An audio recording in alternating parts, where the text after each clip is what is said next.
To live is to choose, but to choose well, you must know who you are and what you stand for, where you want to go and why you want to get there. Literacy is a bridge from misery to hope. It has been said that arguing against globalization is like arguing against the laws of gravity. More than ever before in human history, we share a common destiny. We can master it only if we face it together, and that is why we have the United Nations. Unfortunately, very few governments think about youth unemployment when they are drawing up their national plans. On climate change, we often don't fully appreciate that it is a problem. We think it is a problem waiting to happen.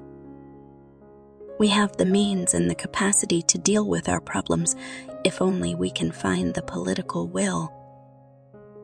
I urge the Iraqi leadership, for sake of its own people, to seize this opportunity and thereby begin to end the isolation and suffering of the Iraqi people.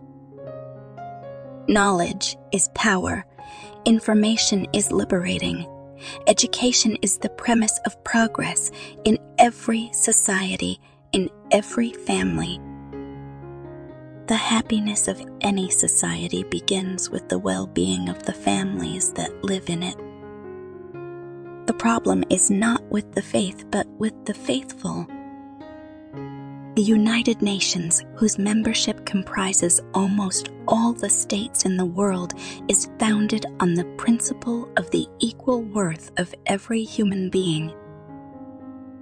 More countries have understood that women's equality is a prerequisite for development. We may have different religions, different languages, different colored skin, but we all belong to one human race. Education is, quite simply, peace, building by another name. It is the most effective form of defense spending there is. Business, labor, and civil society organizations have skills and resources that are vital in helping to build a more robust global community.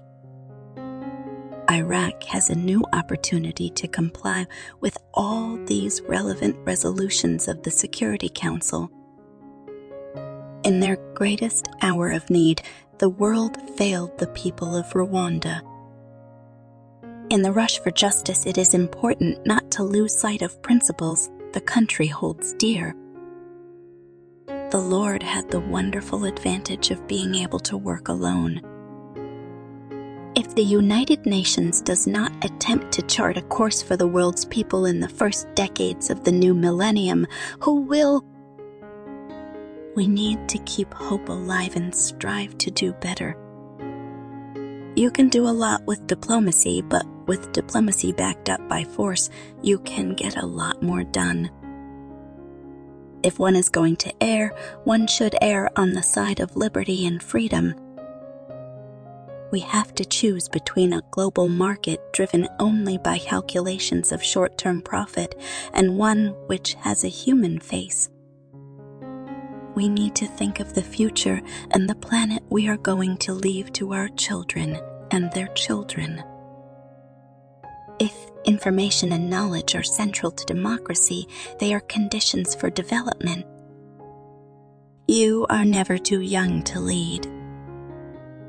The world is not ours to keep. We hold it in trust for future generations. Peace is never a perfect achievement.